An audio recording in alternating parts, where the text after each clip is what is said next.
Welcome back into the Lions247 Podcast. I am Tyler Donohue. We have a new game week to get into. We're going to do that a little bit later here in the week. We'll come to you on Tuesday with our post-press conference, a conversation, start to switch gears over to this SEC matchup that awaits Penn State on Saturday afternoon down at the 2-0 Auburn Tigers.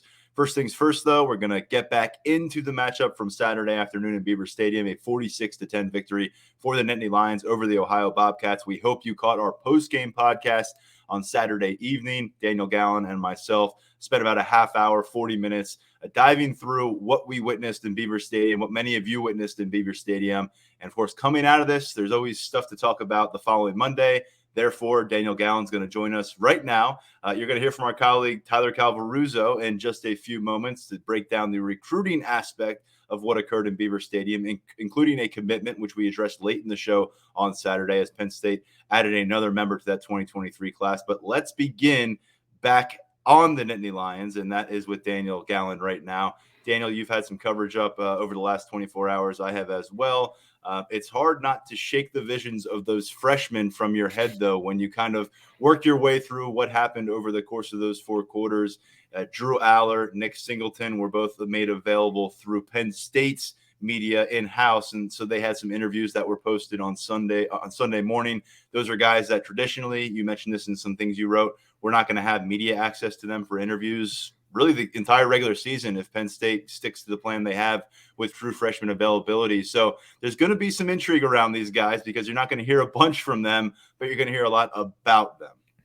Definitely. It was good to hear their voices, get their reactions. It's something that we weren't really expecting. Saw those pop up on social media, which was kind of a nice surprise because given how they played, especially Nick Singleton and especially, Drew Aller coming in these past 2 weeks, you kind of want to know what they think about this. So a little bit of a glimpse into the psyche. We kind of knew Nick Singleton is very soft-spoken, doesn't say too much, but he was asked about his speed, and he said that it's something that he's really been working on. That the running back room, they're really pushing each other to get bigger, stronger, and faster, and that's kind of paid off.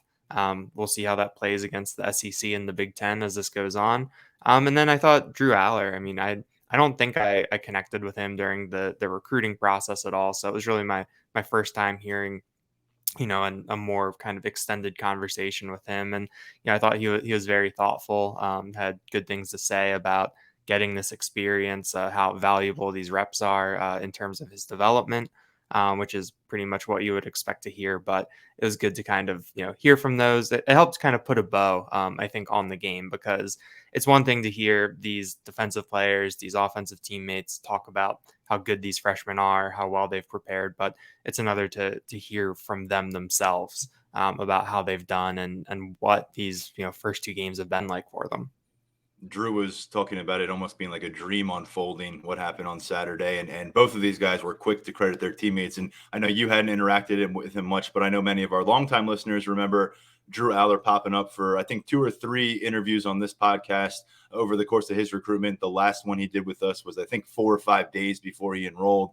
And one thing I talked about on Saturday's podcast is just from the personality profile of Drew Aller doesn't match a lot of what we see from the 5-star high-level recruits. And I think part of it is he wasn't exposed to the world as a 5-star recruit for 3 years, going back to his sophomore year. I think that can change the psyche a little bit. I think it can alter the expectations of what a player sees in their first year on campus, what they expect the coaching staff to maybe provide for them.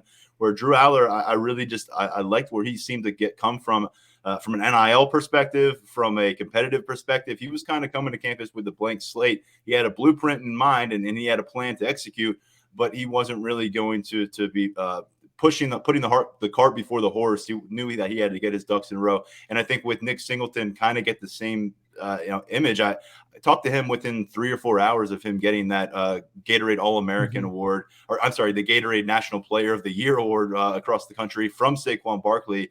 And you'd think we were talking about a science fair project that he had just presented. He was so ho-hum about it. I mean, he was clearly excited about it and the interaction with Saquon Barkley and what it meant for him. And it was also right after signing day. So I'm not going to say there wasn't a buzz to his voice, but he was really just saying, look, I'm just trying to get to campus and compete. And again, you hear from 5-star guys who are considered one of the best in the prospects in the country.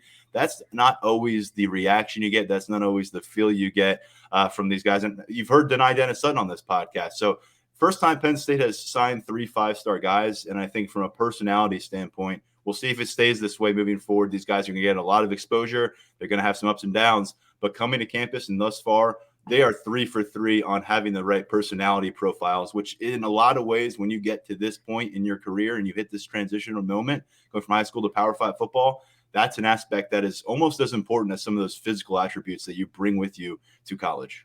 It definitely sounds like that Drew Aller has really, I guess, found his place in the locker room and kind of the way that he, I think that it was described that he doesn't talk much, that he's very sits back, watches everything. And then when it's his time to, take over to run with the ones in practice, that's when his voice comes out. And it's a similar thing to what G Scruggs talked about during the preseason, I think, where he kind of had to find his voice, get his feet under him, and kind of learn what it is going to take to be a quarterback at Penn State, to be a quarterback in the Big Ten, in these kinds of big matchups. So I think kind of like what you said, where he is in terms of the way that his development went and his recruiting ranking and his prominence went, I think that it really kind of the timing worked out to kind of get him to campus where he's a 5-star recruit, but he's still kind of the blank slate, like you said, that he's still kind of, that this is all still new to him, that there's still kind of,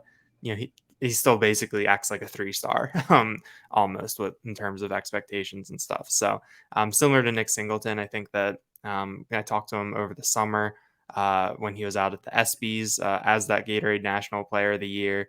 And it's funny to think about that, that Gatorade call. I think I was on a different one, but you could tell, I think that he seems very put together, but I think he had his guard down a little bit that day because of Saquon Barkley, because of how big of an honor it was, because of how surprised he was. So it'll be really cool to kind of see these guys emerge as faces of the program, as some of the more prominent voices, whether that's later this season or next year or 2024. We'll wait and see. But I think I said this on Saturday, you can't really ask for a better start from both of them.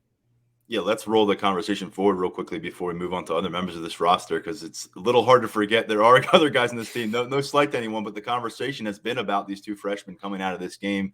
When you're going to look about what's trending with Penn State.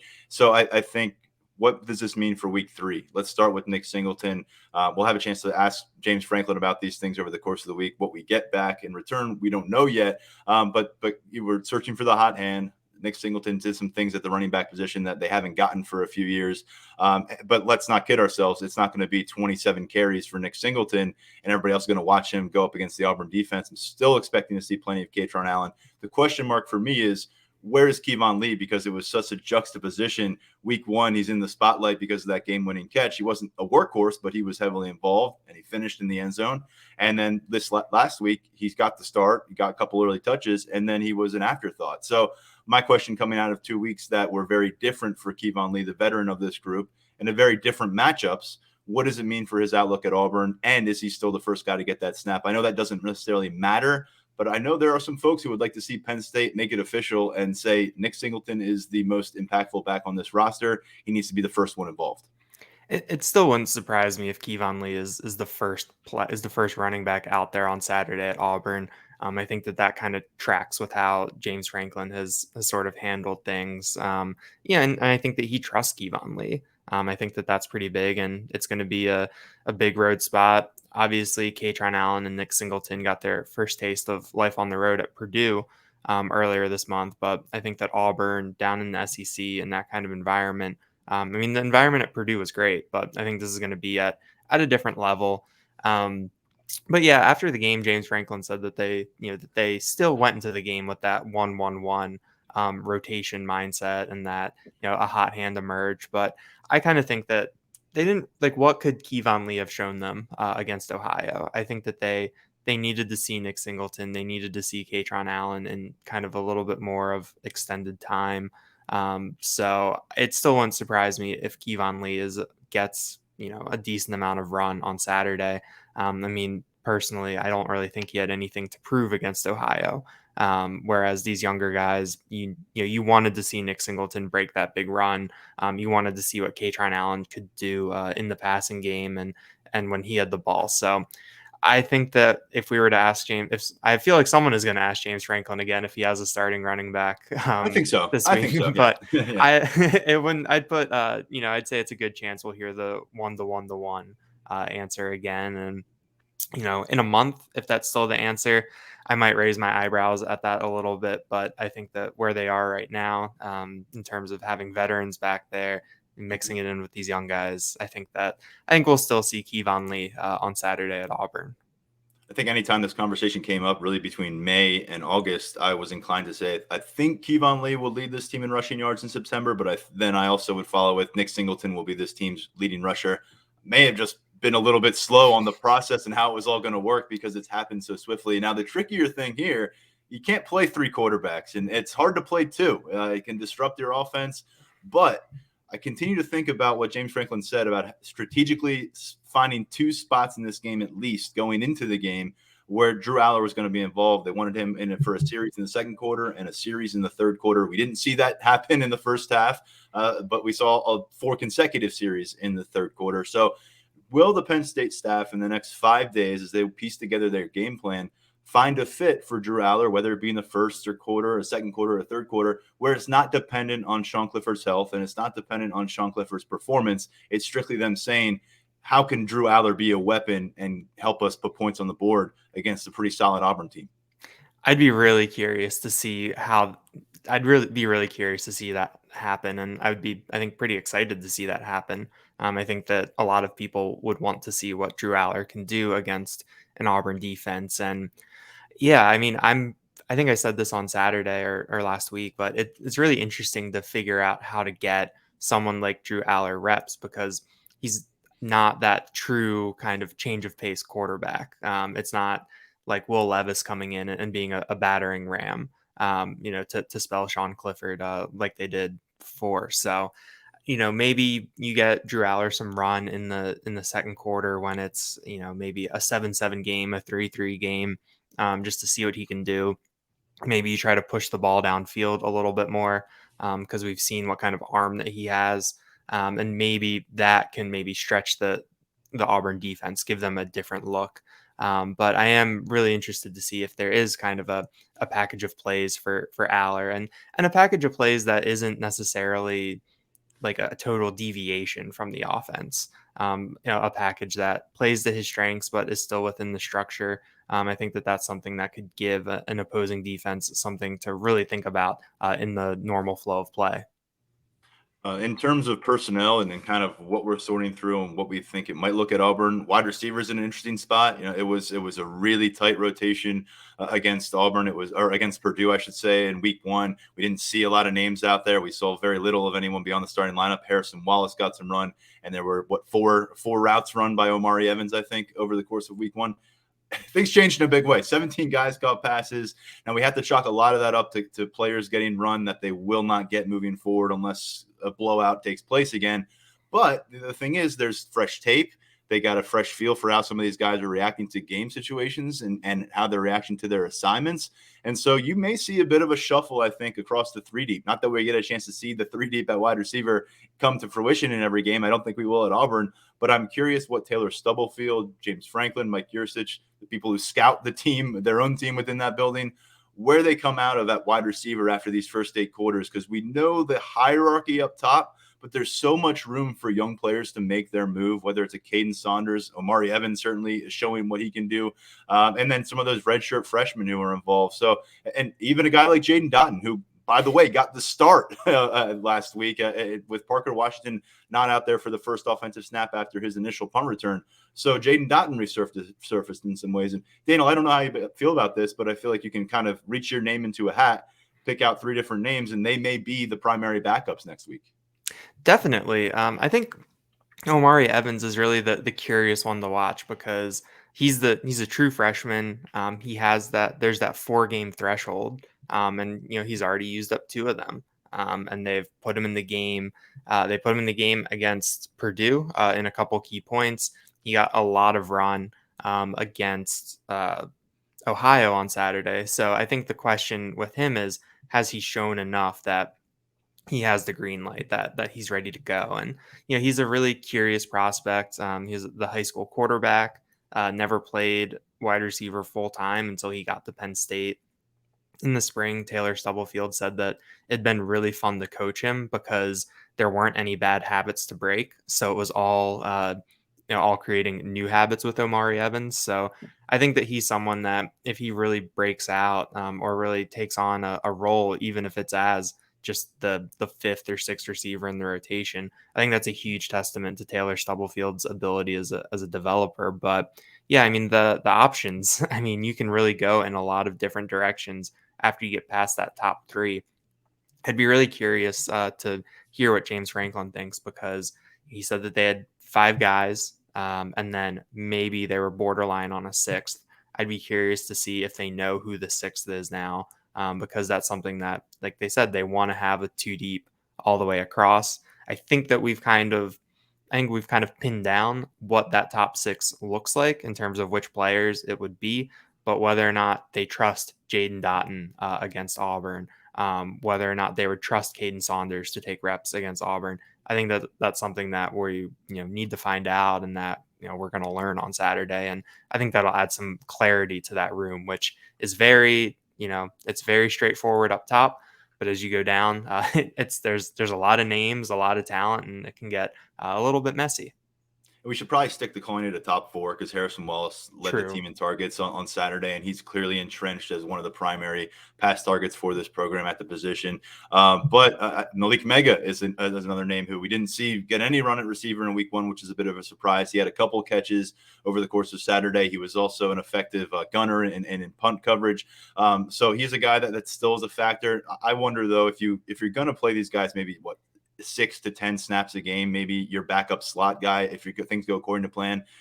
Does Jaden Dotton give you more of a ceiling to come up with a game-changing type of play than Caden Saunders? I think, but at the same time, is the floor higher with Jaden Dotton, where because of being on campus for 3 years, knowing some of those assignments better, perhaps, though that's all part of the equation here, because if you're going to play a guy in a small sample size, you don't want him to impact the game negatively, but you also want to take into account, where's the ceiling here? What could he do with a limited touch? If it's only one opportunity, could he make an 8-yard gain into a 50-yard gain because of that exceptional speed? So we are talking about a former top 100 prospect in Caden Saunders. He's a guy that we can't really turn away from, but there are a lot of names involved there. And I think, to your point, Omari Evans has come a long way in a short time. That January enrollment was important, but he came up here last summer, wowed them in a camp setting with the physical testing numbers, and convinced Taylor Stubblefield there was plenty of mold to work with that receiver, and we're seeing that thus far. We're going to see what happens at tight end. That's an area where, again, Theo Johnson not involved the first couple games. He's with the team. We just don't know what the deal is there, aside from it being medical related. Jerry Cross was not available for the program in week one. He's going to be a red shirt, but you're starting to see those scholarship numbers dwindle at tight end just a little bit. Khalil Dinkins got in the end zone. He also dropped the pass. But I think over across the other side of the ball here right now, and don't worry, we'll talk about the offensive line this week, but we only got a few more minutes before we got to get into recruiting. We wanted to address the pass rush a little bit, because there's been a little bit of a theme early on, and week one's tricky because we've talked about it. Probably the hardest game to get home to the quarterback that Penn State will encounter here in 12 games during the regular season. But there's been a bit of a pattern, and it continued on Saturday, of getting close but not quite there to the quarterback. And Adisa Isaac is a primary example of a guy who's close but not quite there in his recovery. Maybe you can lend some insight for our listeners there.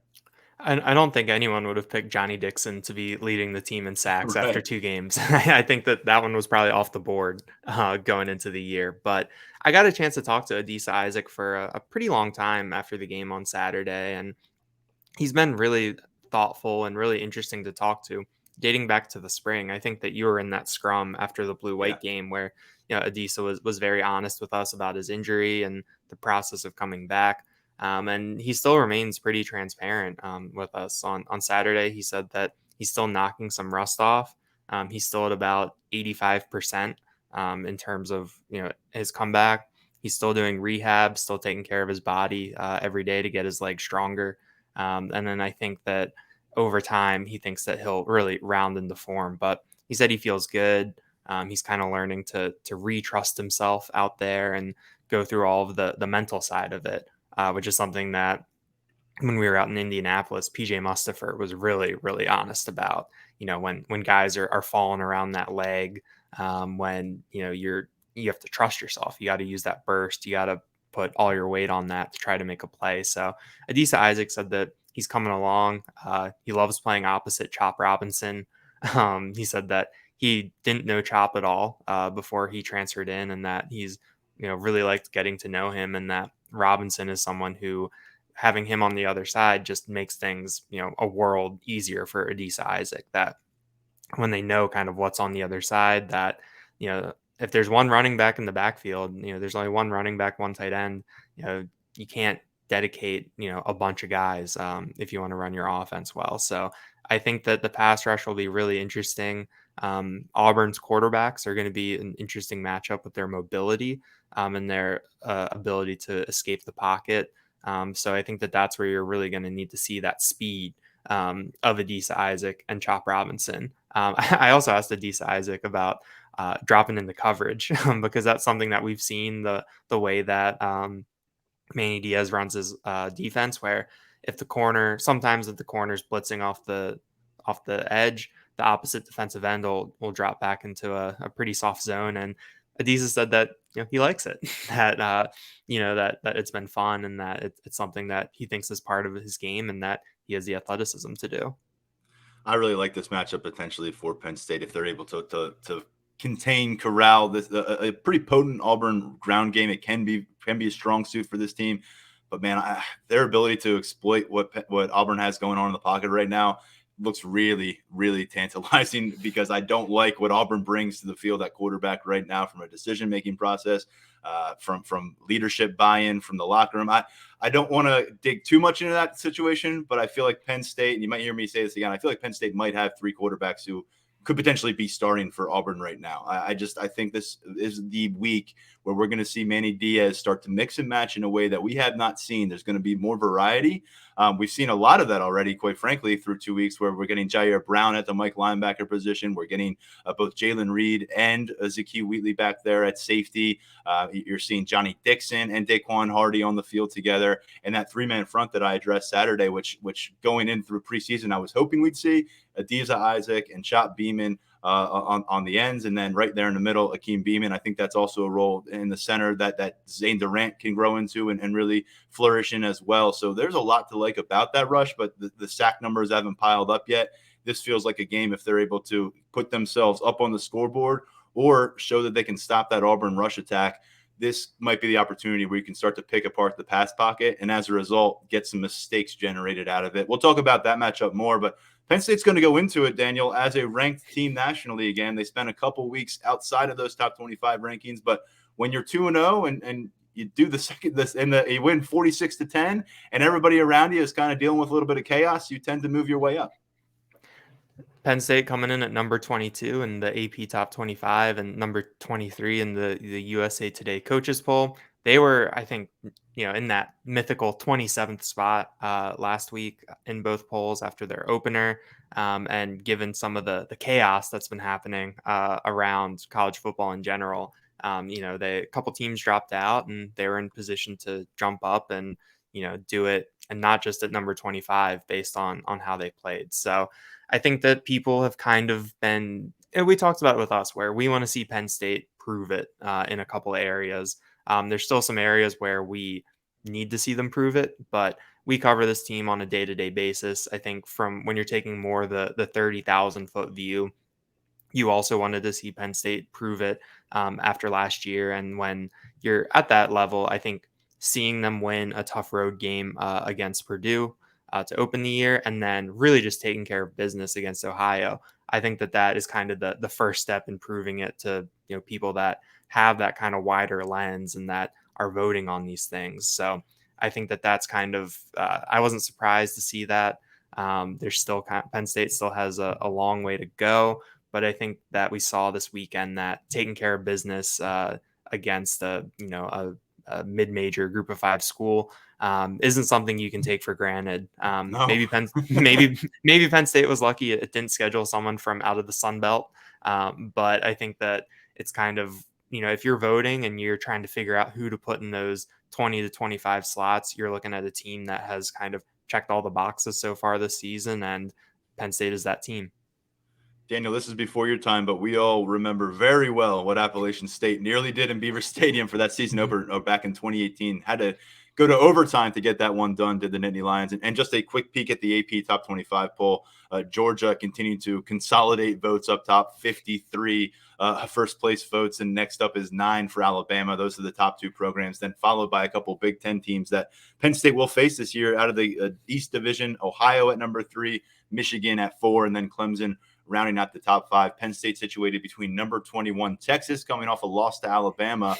They jumped into the top 25, 5 points ahead of Penn State. Pittsburgh, meanwhile, at number 23, 111 points behind Penn State. Daniel, we'll continue to get into it this week as Auburn gets a little bit closer and the travel nears. But for now, we're going to shift gears to Tyler Calvaruso and recruiting. Always appreciate you hopping on the Lions247 podcast with us. Thanks for having me this morning, Tyler. Alrighty, let's get into it with another of our favorite teammates from Lions247 right now, and that is the other Tyler Calvaruso, who is all over Penn State recruiting, and it was his first chance to cover a home weekend in Happy Valley. He did it remotely, which was probably good because he was able to get a lot done from his command center in New Jersey. And Tyler, we bring you back on board to the podcast. We'll start with the commitment, but you were a busy man, and that's because Penn State staff was busy this past weekend. Yeah, man. I mean, when you get a big visitors list like that, I'm going to be busy by default. And I love it, man. It was great catching up with a lot of guys. They all really enjoyed it. We got a bunch of articles up on kids and just really all positives, which is what you would expect, just given home opener, packed house, great performance, a lot of guys. The one thing that a lot of guys really talked about with me was that they love seeing a lot of freshmen get on the field early. Granted it was a blowout and it's a prime opportunity for play. They're kind of like, hey, look, if I'm good enough, they're going to give me a chance to get some run as my first year on campus, no matter the circumstance. So that caught a lot of guys' eyes. So overall, just a really good day for Penn State on the field and off the field with its recruits that it hosted. And I'm not sure if you know how the setup works post-game or how many of our listeners know, but we go in there to the press room at Beaver Stadium after a win, after a loss, and James Franklin's up at the podium. But above us are all the recruits, kind of looking, overhanging, listening intently to what James Franklin has to say. It's been in some tense moments after losses, but after a win like this, where he's able to kind of go through how many freshmen they played, and we're asking about the freshman running back, and we're asking about the freshman quarterback in their second career games. Yeah, that's a nice part of the equation to send these guys home with something to chew on. Let's get to the commitment that went down. I saw Zion Tracy on Saturday afternoon get a big hug from James Franklin after the win for Penn State. And I think by the time I'd gotten to my driveway back home later that evening, he was on board with the 2023 Nittany Lions class officially. Can you talk about the timing of this announcement and why you had that crystal ball pick in ahead of it? Yeah, it was an expected one. When it comes down to it, once Penn State offered Tracy, the writing was on the wall, just in the sense that he had so many good things to say about the staff after his camp performance in late July. He loved working with the staff. He loves the campus. He loves the program. So once that official offer came in at the beginning of September and he had that official visit scheduled, you could kind of tell where this one was going, barring something completely unforeseen taking place on the official, and that obviously didn't happen. He wrapped things up while he was on campus, and Penn State has another speedy cornerback in its class. I think the staff's really happy with what it has in Tracy. And he was kind of under the radar ahead of his camp performance at Penn State. He had Power 5 interest from the likes of Rutgers, Boston College, Minnesota. They were all involved with him to at least some extent. But when he went to Penn State and balled out at that camp, he got the Power 5 interest that he was really looking for. Now, he previously played high school ball in New York, Long Island Lutheran, and now he's moved on as a post-grad player to St. Thomas More up in Connecticut, which is a program that always has Power 5 talent to look at too. Can you kind of sort us through why Tracy was available for the Nittany Lions without much of the competition that we typically see from Penn State commits? I know people looked at the offer list and they said, okay, there's Rutgers, there's Syracuse, there's Minnesota. They didn't see Georgia, Notre Dame, Michigan, or Ohio State. Yeah, just throughout his high school career at Long Island Lutheran, he played a lot of wide receiver. That's kind of where he started. And it looked like for a while that's where his future was going to be. He started playing defense a little bit later on in his career. And I think once he realized that corner is the spot for him at the next level, he's like, let me go get this prep year because my interest isn't really where I want it to be. And just, Long Island Lutheran's not the biggest program in New York in terms of exposure. They've sent some guys to they've sent plenty of guys to Power 5 before, but with Tracy being a late bloomer in his own right, going to St. Thomas More, which is a pretty good prep program with Coach Anderson up in Connecticut, they're rolling in the right direction. They got a lot of talent there now. I think that was a good decision by him just because it allowed – this summer was big for him because it got out on the camp circuit and generated all the interest we've been talking about. We've talked so much about his performance at the Penn State camp and how he tested so well and how he fared so well against Johnny Shakir. He went to Rutgers, tested just as well, and locked Tysier Denmark up. And we all know how good of a prospect Tysier Denmark is. For him to go there and do that, I mean, just that speaks to how big of this summer, getting the opportunity to go out and camp for him this summer was. So that was a big driving force in his decision. The offer list, being what it is, that's just late bloomer type deal with him. And Penn State's happy that it pounced when it did because only a matter of time. His early season prep tape is pretty impressive. So as that gets out, some other schools could have came calling, but Tracy's locked in with the Nittany Lions now that he's committed. Yeah, I know he's excited to play college football fairly close to home at an environment like Happy Valley. And oh, by the way, love that nugget that you dropped on Denmark while we were working through our post-game stories and typing those up. On Saturday from the press box, I saw you dropped that nugget about the Denmark matchup taking place at Rutgers camp. And that stood out because I've mentioned it before on the message board and on the podcast. Denmark, the rankings explain themselves. He's a top 100 overall composite prospect in the 2024 class out of Roman Catholic in Philadelphia, which is where Jameel Lyons plays at Penn State's defensive end commit. Number 13 wide receiver in the class in composite rankings. He was the best receiver prospect I saw at Penn State this summer. I don't know how many events we saw, 5, 6, 7, somewhere in that vicinity. He was the best receiver I saw during that span. So to hear that Zion Tracy not just had success against a guy that I think pretty highly of in Ajani Shakir, but Denmark to me is at a different level, and I think his national recruiting platform is at a different level. So that's I think that's a very good thing to kind of add to the context of Zion Tracy as we kind of learn more about who he is from a prospect profile standpoint. Nice pick up there for Penn State. It's starting to get late though, and there's not much room left in the inn. I know Penn State has kind of shuffled the deck this summer with some guys leaving, guys coming in. What's really left to accomplish for Penn State's recruiting class? And we know there have been changes to NCAA roster requirements, what you can do, how many guys you can sign. What do you see kind of taking shape for Penn State over the course of these next 3 months leading up to the early signing period? What's their mission statement right now? So it has remained pretty obvious that they're looking to add another running back to this class. They went out and offered Dante Dowdell, who's committed to Oregon. He's a 4-star from Mississippi. Really good player. Not sure if he's looking to move off that commitment to Oregon. I think he's pretty locked in there from what I've heard. But Penn State made the offer. They got him on the phone. They had the conversation. So they got their foot in the door. We'll see what transpires there. I think adding another offensive lineman is in the cards, specifically a tackle. I think that's something that Penn State is exploring. They've had interesting guys. Nothing has really come to fruition in that sense yet in terms of getting some of these 2023s on campus, but we'll see what comes about there. Defensively, you're probably going to see another addition on the defensive line at some point. It goes back to what we've been talking about pretty much since it's Tamorian Parker decommitment, that John Scott Jr. and Deion Barnes are going to be evaluating guys, and they're going to be looking for that diamond in the rough type player at this point in the cycle. And I'm sure they will be working the flip front as well as this cycle progresses. So there's a lot of stuff going on the defensive side of the ball and the offensive side of the ball. There's a lot of moving parts. So while the class is mostly wrapped up, I mean, they have 20 guys on board now, and sure, they could go higher than they have in the past, just given the new rules, but they have they're in a pretty good spot with their class right now in terms of numbers, and there are going to be a couple more additions I would anticipate, specifically at those positions. I think that's what's going to be going down. Running back, I'm keeping a really close eye on because there's a lot of guys there that they're evaluating, they have an eye on, and we're going to see some offers go out pretty soon, I have a feeling. I know Jaywan Sider is extremely happy to be able to take that consecutive games without a 100-yard rusher, put it in a box and bury it in his backyard so it doesn't have to come up during recruiting conversations anymore. He can instead say, did you see what that freshman did for us last Saturday? That was pretty impressive. You want to do that? So that's important. That's a turning point for them, and they've got to be able to really change not change it. The messaging has been strong from Jaywan Sider, but it's kind of that stance has weakened a bit over the last year or so because of the results from the running back room. So that seems to be on the upswing. It's also important to note that we're in the time of year because it's early in the high school season. Guys have played 1, 2, maybe 3 games, depending on what region they're in. there's tangible evidence of relationships between Penn State and recruits, guys coming to campus, new offers being extended, like the one to the Oregon running back commit. But there's also, Tyler, a lot going on behind the scenes right now. Film evaluation. Oh yeah. Little bits of text messages, DMs being exchanged just to make sure people know that they're being paid attention to. And this is kind of where you got to get ready to reset that board and try to strategize on what you're going to do during the final 2 months or so of the cycle.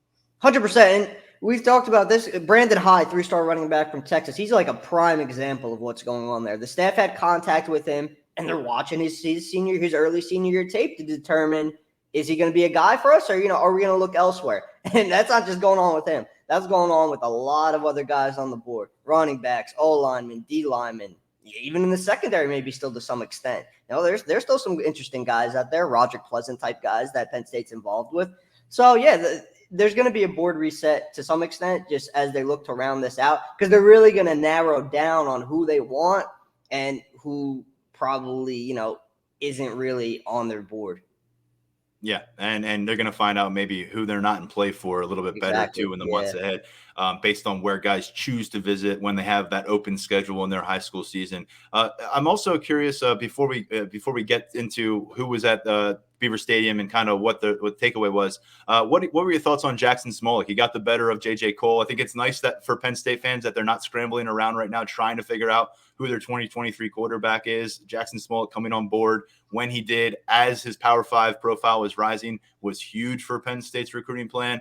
What do you think about him getting on the field and again, going on mano-a-mano with a fellow Elite 11 finalist? Really gutsy win for Smolik and Dallin Catholic. Cole's a great player, and I'm sure a lot of our listeners remember that Penn State was in his top 2 once upon a time. Came down to Penn State and Iowa State, but Penn State took Marcus Stokes while Cole was still deciding, so that led him to Iowa State, which is probably going to happen anyway, but still, Penn State was right there for him. So for Smolik to go out and beat Cole, it's kind of a little bit of a W for the Penn State staff. They got themselves a pretty good quarterback. They know that, and he's been showing it throughout the first 2 games of his senior year. They played a loaded Southeast Polk team to start the year with Caden Proctor, and you just can't stop it when you're running the ball behind him every play. But Smolik did his thing that game, and he did it again against Cole and Kenny.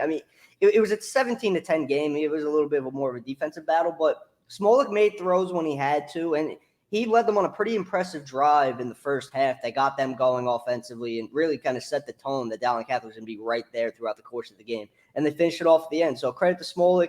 Credit to that Dallin Catholic defense. And, you just love to see the competitiveness out of Smolik throughout that game. It wasn't an easy night for him in terms of the competition he was facing. He went out there and he got the job done.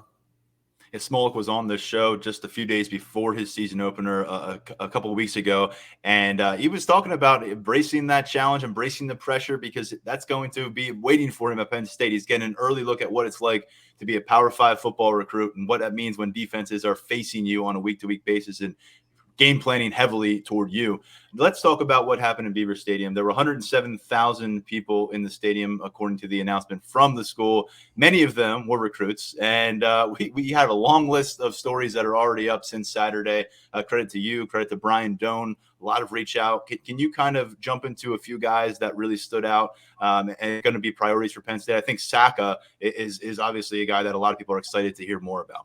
Yeah, he was actually the first guy I was going to touch on just based on his quotes. He loved it. He was enjoying himself Saturday afternoon, man. He told me that it was something that he's never experienced before. And we're talking about a kid who's pretty tied into the Penn State football program, given his family ties. For him to get up there and still be taken aback by the atmosphere, I think that speaks to what Penn State has going on these game days. And look, the thing with Saka is, he's very comfortable with Penn State early on.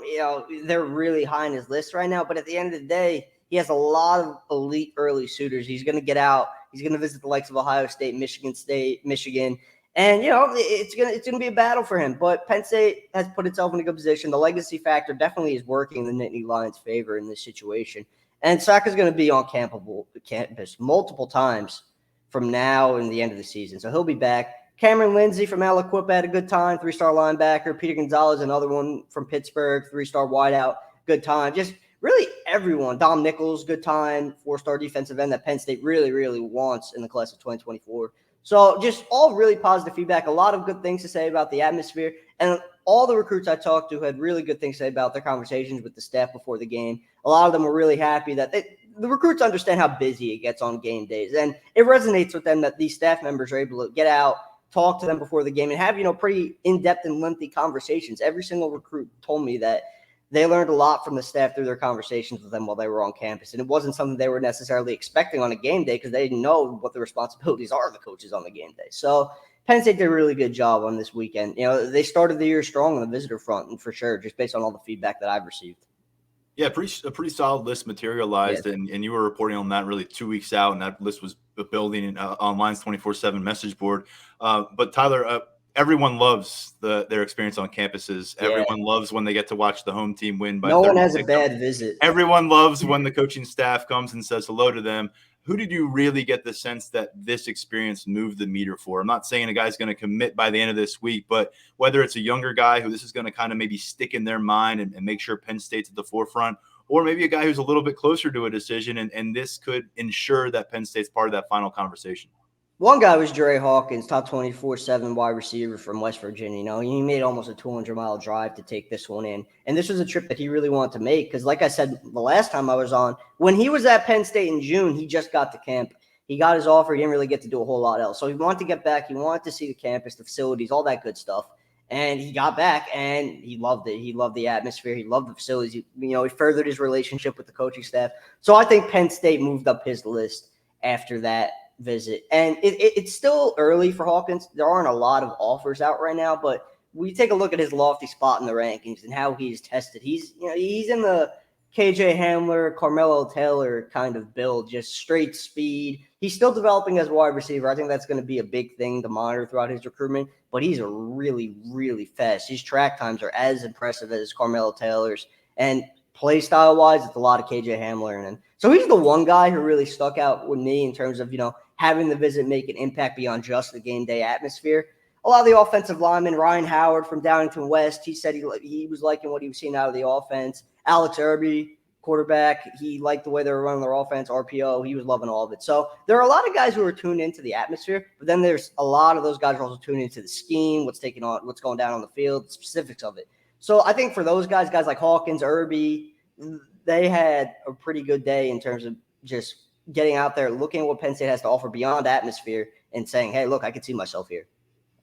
Yeah, and Irby is one of those 2024 in-state guys that doesn't have an offer, but we've been saying, came to camp a few times, looked the part. He's a Power 5 quarterback prospect. Got to keep tabs on someone like that. Him and his brother, I believe, were both at the game. And Dre Hawkins, just to clear that up, he is a 2024 prospect, top 24/7 receiver. He's number 112 overall in our rankings, the number one player in the state of West Virginia. So, look, I know you're going to be still sorting through what guys are reacting to and how this is going to impact things from the football perspective.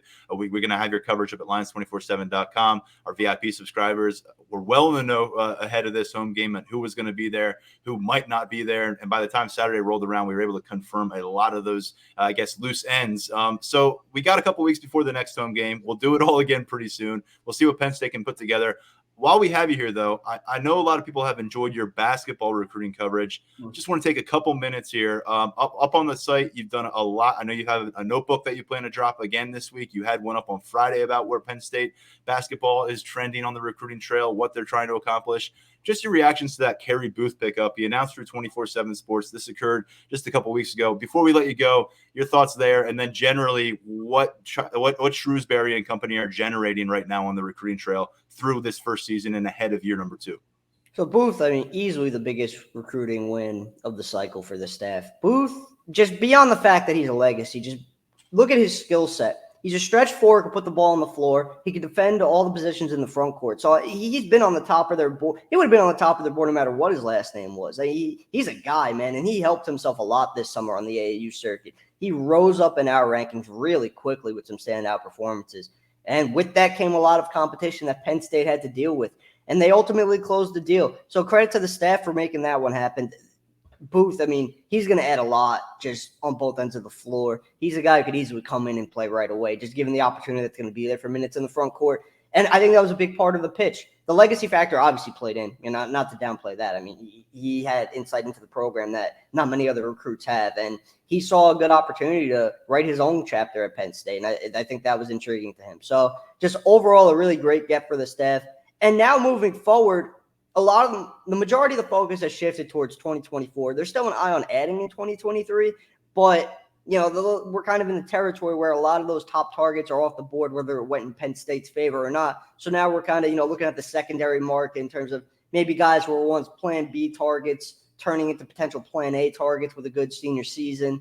And there's definitely the possibility for another addition to the class. But I think right now, and we're seeing it with the staff out on the road, 2024 is the focus, and that 2024 board is starting to come into position by position detail. It's starting to come into focus a little bit, and I'm going to have an update on that really, really soon. Like I said, staff on the road, and these guys that they get out to see at the end of the day, those are their priorities early in this cycle. So there's going to be a big update coming really, really soon. I hope you guys are looking forward to that.